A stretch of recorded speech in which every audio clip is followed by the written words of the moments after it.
Social पंडित में आप लोगों का एक बार फिर से स्वागत है। तो जैसे कि हम लोगों ने क्लास 9 का एक वीडियो देखा था, उसमें फ्रेंच रेवोल्यूशन आप लोगों को बताया गया था। फ्रेंच रेवोल्यूशन में जो काउजेस थी फ्रेंच रेवोल्यूशन की, उसके बारे में और उससे पहले बहुत सारी चीजों के बारे में बताया गया था। क्लास 9 का एक बहुत ही इंपॉर्टेंट टॉपिक है ये फ्रेंच रेवोल्यूशन, क्योंकि क्लास 10 में जब जाएंगे तो हम लोगों को फ्रेंच रेवोल्यूशन से रिलेटेड टॉपिक्स ही पढ़ना होता है। तो आज हम लोग जो डील करेंगे टॉपिक्स, वो सबसे पहले हम लोग डील करेंगे स्ट्रगल टू सर्वाइव। उसके बाद हम लोग देखेंगे कि किस तरह से ये पूरा मिडिल क्लास जो फ्रांस में था वो राइज किया और रिवॉल्यूशन कैसे बढ़ा, और रिवॉल्यूशन जब बढ़ा तो उसका परिणाम क्या आया रिवॉल्यूशन बढ़ने के बाद। ये सारे चीजों पे एक छोटा सा टॉपिक को लेकर के हम लोग डील करेंगे। चलिए सबसे पहले हम लोग जानते हैं the struggle to survive. France में कंडीशन ऐसा हो चला था कि सरवाइव करना बहुत ही मुश्किल हो रहा था। लोगों के पास परिस्थितियां बहुत ज्यादा बढ़ती जा रही थी और इस हद तक बढ़ चुका था कि अब स्ट्रगल करने पर लोग विवश थे, क्योंकि फ्रांस की population day by day increase कर रही थी, लेकिन फूड ग्रेन्स उस रेशियो से नहीं बढ़ रहे थे, प्रोडक्शन उस रेशियो से नहीं बढ़ रहा था। अगर आप पॉपुलेशन की बात करेंगे तो पॉपुलेशन फ्रांस में रैपिडली स्प्रेड कर रहे थे। 1715 में जहां पे फ्रांस की पॉपुलेशन 23 मिलियन थी, वहीं पे 1789 में ये पॉपुलेशन 28 मिलियन हो जाती है। ठीक है, तो इसका रीजन ये है कि रैपिडली स्प्रेड होने के कारण पॉपुलेशन स्थिति बहुत ही नाजुक हो जाती है और फूड ग्रेन्स उतना प्रोडक्शन नहीं हो पाता है। इसलिए लोग फूड ग्रेन्स खरीद भी नहीं सकते हैं। टैक्सेशन हाई होने की वजह से लोगों की स्थिति डे बाय डे खराब होते चला गया। फ्रांस में उनकी कंडीशन डे बाय डे बिगड़ता चला गया। लोग स्ट्रगल करना स्टार्ट कर चुके थे। लेकिन स्ट्रगल में एक बात बताई जाती है कि स्प्रिंग को आप जितना देर तक दबाते हो तब तक सही है, लेकिन एक समय ऐसा आता है कि उसकी इलास्टिसिटी खत्म हो जाती है और उसके बाद वो स्प्रिंग छूटते ही बहुत तेजी से ऊपर की हो जाती है। फ्रांस के पीपल के साथ भी कुछ ऐसा ही हुआ। शोषण की एक जो सीमा थी वो क्रॉस कर चुके थे। तब उनके पास एक ऑप्शन बचता है कि अब अगर हमें जीना है तो हमें लड़ना पड़ेगा। ठीक है, तो लड़ने वाले कंडीशन आ ही चुकी थी। चूंकि पॉपुलेशन राइज कर रहा था, फूड ग्रेन्स का प्रोडक्शन लो था और साथ ही साथ कुछ नेचर ने भी उनके साथ खेल खेला है। जैसे बेड हार्वेस्ट होने का मतलब क्या है, खराब होने का क्या है। फसल खराब अगर होती है, इसका रीजन सिंपल सा है कि नेचुरल जो डिजास्टर है उसके कारण। ठीक है, तो नेचुरल डिजास्टर में क्या आ सकती है फ्रांस में जो कोल्ड अटैक कह सकते हैं, बर्फबारी होने के कारण वहां का फसल बर्बाद हो चुका था। फिर उसके बाद इपिडेमिक, ये बहुत बड़ी चीज होती है कि डिजीज इपिडेमिक जो है ये बहुत बड़ी चीज है। आज भी आप लोग पेंडेमिक से जूझ रहे हैं। कोरोना वायरस आप सुने होंगे कि कोरोना वायरस है। ठीक इस तरह से महामारी कई बार कई देशों में आई है। तो फ्रांस में ये महामारी भी आई थी, जिसके वजह से उनका कंडीशन और भी खराब हो चला था। फिर उसके बाद the poorest can do no longer bread, इतना ज्यादा गरीबी आ चुकी थी कि लोग ब्रेड तक नहीं खरीद सकते थे। ऐसा बताया जाता है कि इनकी गरीबी बहुत ज्यादा बढ़ गई थी फ्रांस में। ठीक है, तो ये सारे टोटल काउज जो है फ्रेंच रेवोल्यूशन के लिए था। ठीक है, अब उसके बाद अगर हम लोग बात करें, ठीक है, उसके बाद अगर बात करें तो ये कंडीशन सब जितना भी है फ्रेंच रेवोल्यूशन के लिए कम नहीं था। लेकिन उसके बाद जो कुछ और सेंटिमेंटल चीजें आई, जो फिलोसफरों का एक योगदान था, इम्पोर्टेंस था, वो ये कि मिडिल क्लास काफी बढ़ रहे थे। Growing middle class investing and end to privileges. Middle class के ग्रोथ होने का एक जो सबसे बड़ा ये आया कि जो प्रिविलेजेस थी, जो बर्थ राइट फ्रांस में चल रहा था, वो खत्म करने का डिमांड शुरू हो गया था।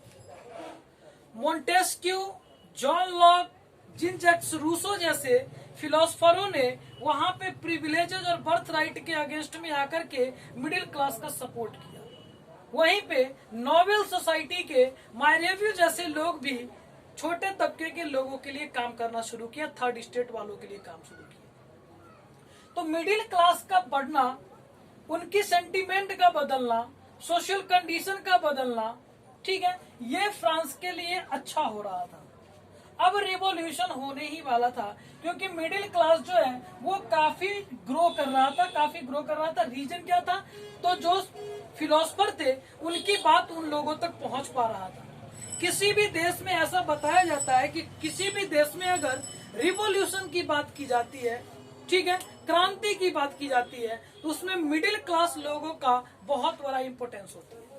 क्योंकि प्रचार प्रसार की जो अगर बात होती है, ठीक है, ट्रांसफॉर्मेशन की बात होती है, सूचना का आदान प्रदान होता है, ये सारे चीजें मिडिल क्लास ही कर सकते हैं, क्योंकि वो वही उनके पास ही ये एबिलिटी है कि क्रांति को समझ सकते हैं, अपनी जो राइट है उसको समझ सकते हैं।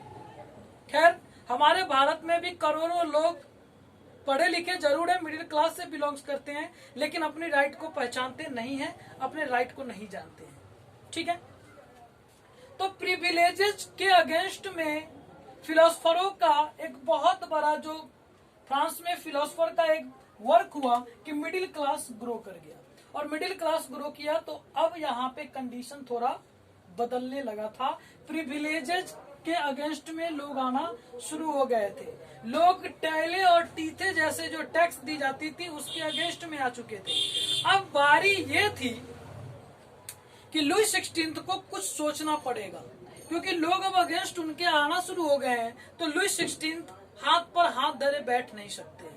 लुई 16 ने डिसाइड किया कि क्यों ना अब हम लोग रिप्रेजेंटेटिव को बुला करके एक सलाह मशवरा ले ले, थोड़ा सा सलाह ले ले, ताकि जो टैक्स का है, न्यू टैक्सेशन है, वो लागू किया जाए उन लोगों के सलाह से। अब उनको याद वो व्यवस्था आई जो आज से 175 वर्ष पहले चली थी, लेकिन अभी तक 175 वर्षों में कभी नहीं भुलाई गई। मैं उसकी ही बात करता हूँ। चलते हम लोग सीधे उसी टॉपिक पे। Outbreak of the revolution.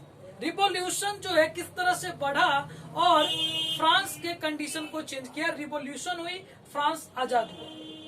इसकी बात अगर हम लोग करें तो दो पार्ट है, इसका दो पार्ट है, एक जो कि रूरल एरिया में और दूसरा अर्बन एरिया में। हम लोग बात करते हैं सबसे पहले अर्बन एरिया की, ठीक है। तो अर्बन एरिया में जहां पे लुई 16 जैसे लोगों ने, लुई 16 ने जहां पे स्टेटस जनरल का बैठक बुलाया 5 मई 1789, 5 मई 1789 स्टेटस जनरल की बैठक बुलाई जाती है लुई 16 फ्रांस के राजा के द्वारा, जो बर्बन डायनेस्टी से बिलोंग करते हैं, ठीक है। उनके द्वारा स्टेटस जनरल बुलाई जाती है।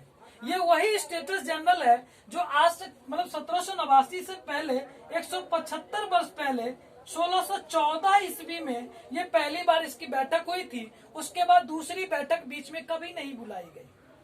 अगर स्टेटस जनरल की कुछ और हम अगर बात करें तो आपको सुन के थोड़ा सा आश्चर्य भी होगा कि स्टेटस जनरल की बैठक में टोटल 300 और 600 total 1200 representative first state, second state और थर्ड स्टेट के, ये टोटल 1200 रिप्रेजेंटेटिव की एक बैठक बुलाई गई कि न्यू टैक्सेशन या फिर कंडीशन को किस तरह से हैंडल किया जाए। अब लुई 16 का थोड़ा सा मानसिक संतुलन अच्छा होने वाला था, लेकिन फर्स्ट इसकी थोड़ा सा वोटिंग प्रणाली भी बात कर लें कि स्टेटस जनरल में जो वोट होती थी, जो डिसीजन होती थी, वो कैसे होता था। हम लोग डेमोक्रेसी में जी रहे हैं, तो डेमोक्रेसी में सबको पता है 1 पीपल 1 वोट 1 वैल्यू। लेकिन स्टेटस जनरल की बैठक में जो होती थी, first state 1 vote, second state 1 vote and third state 1 vote. It means कि जो प्रिविलेजेस वाले वर्ग थे, जो प्रिविलेजेस वाले ग्रुप था, फर्स्ट और सेकंड स्टेट, वो हमेशा 2-1 से बहुमत में रहते थे और हमेशा इनकी ही बातें होती थी, ठीक है। सुन के थोड़ा सा आश्चर्य लगेगा कि 600 रिप्रेजेंटेटिव का एक वोट है यहाँ पे और 300 का एक वोट, यानी 2-1 से हमेशा फर्स्ट और सेकंड स्टेट वाले ग्रुप की बातों को रखा जाता था। लेकिन ये बैठक हुई जरूर, बैठक बुलाई गई, लेकिन थर्ड स्टेट वालों के लिए मैं बता दूं कि ये रिप्रेजेंटेटिव जब वहां पे पहुंचे तो फर्स्ट और सेकंड स्टेट के दोनों के रिप्रेजेंटेटिव दोनों साइड से चेयर पे अच्छे से बैठ गए, और थर्ड स्टेट वालों के लिए कुर्सी की भी व्यवस्था नहीं थी। आप यूं समझ सकते हैं कि उन लोगों के लिए जो नीचे में बैठने वाली दरी होती है उसकी भी व्यवस्था नहीं थी। थर्ड स्टेट के लोगों ने इसके लिए इस चीजों के अगेंस्ट में आ गया कि हमें भी कुर्सी चाहिए, और नहीं तो उन्हें भी कुर्सी से नीचे को हो बैठने के लिए। नंबर 1। नंबर 2 कि थर्ड स्टेट वालों ने इस चीज का भी डिमांड किया कि 1 पर्सन 1 वोट और 1 वैल्यू होनी चाहिए। जो पुरानी व्यवस्था चल रही थी कि एक स्टेट का 1 वोट, ये सिस्टम नहीं चलेगा। लेकिन लुई 16 इस बात को नहीं मानने के कारण हुआ क्या कि स्टेटस जनरल की जो बैठक थी वो भंग हो गई। स्टेटस जनरल जो बुलाई गई थी लुई 16 के द्वारा जो बुलाई गई थी स्टेटस जनरल, ठीक है, लुई 16 के द्वारा वो स्टेटस जनरल भंग हो जाती है, स्टेटस जनरल टूट जाती है, और थर्ड स्टेट के जो लोग थे वो पेरिस के एक टेनिस कोर्ट में जाकर के बैठ जाते हैं।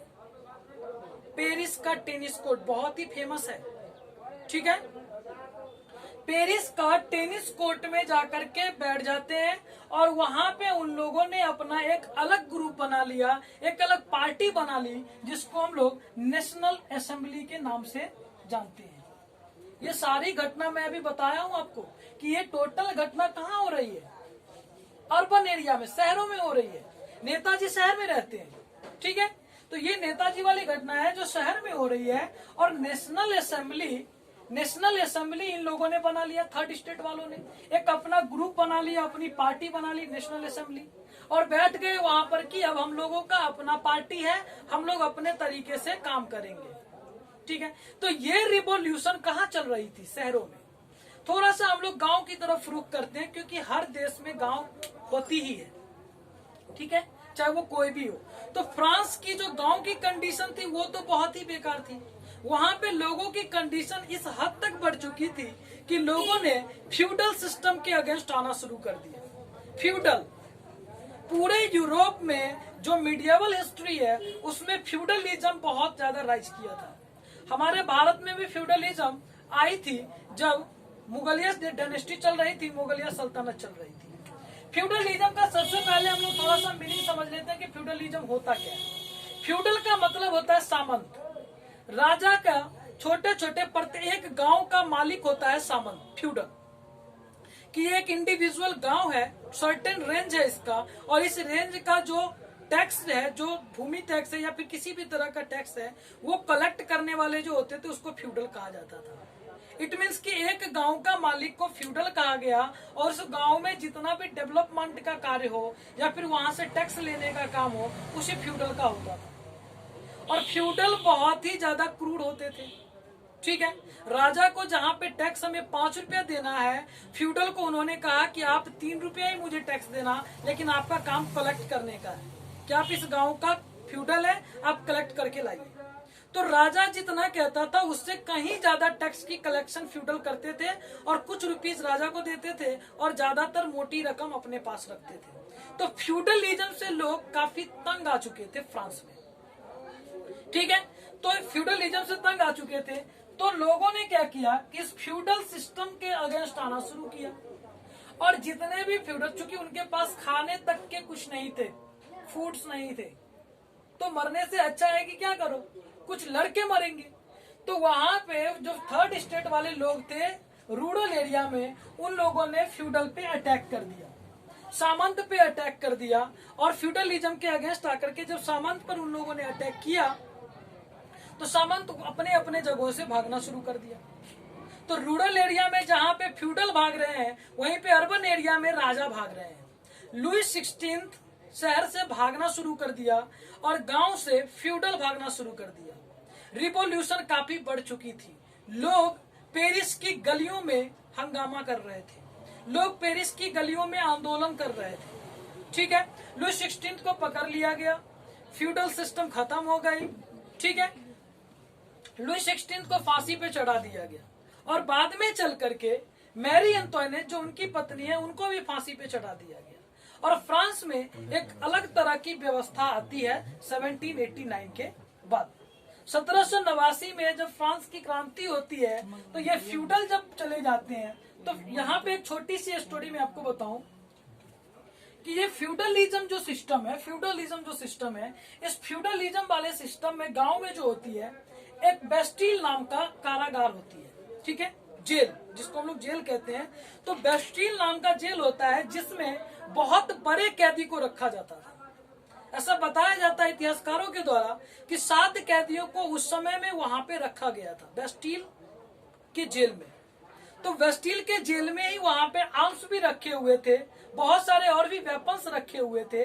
तो लोगों के पास ये मौका था कि हमें अगर आंदोलन करने हैं तो वेपन्स, आर्म्स ये सब आनी चाहिए। और सबसे बड़ी बात कि जो ऑटोक्रेटिक गवर्नमेंट का जो सिंबल है, जो पावर है, जो वैभव है, उसको खत्म करनी चाहिए, ठीक है। तो उन लोगों ने क्या किया कि बेस्टील जो कारागार था उसको तोड़ दिया, वहां से कैदी को भगा दिया, आर्म्स लूट लिए, वेपन्स लूट लिए, ठीक है।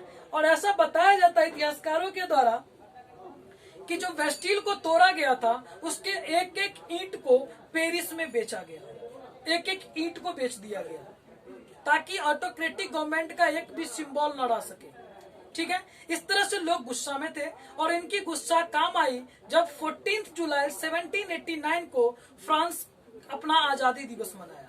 फ्रांस की आजादी दिवस, फ्रांस में आज भी झंडा तोलन जो होती है वहां पे 14 जुलाई को ही होती है, ठीक है।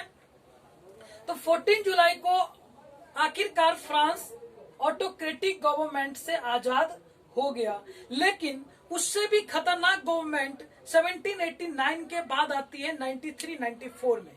हम लोग पढ़ेंगे, नेक्स्ट वीडियो में देखेंगे रेन ऑफ टेरर का गवर्नमेंट, ठीक है, आतंक का शासन, ओके। हम लोग देखेंगे नेपोलियन बोनापार्ट को, ये हम लोग नेक्स्ट वीडियो में देखेंगे। तब तक के लिए धन्यवाद। आप सोशल पंडित से जुड़े रहे ताकि आपको नया वीडियो मिलता रहे।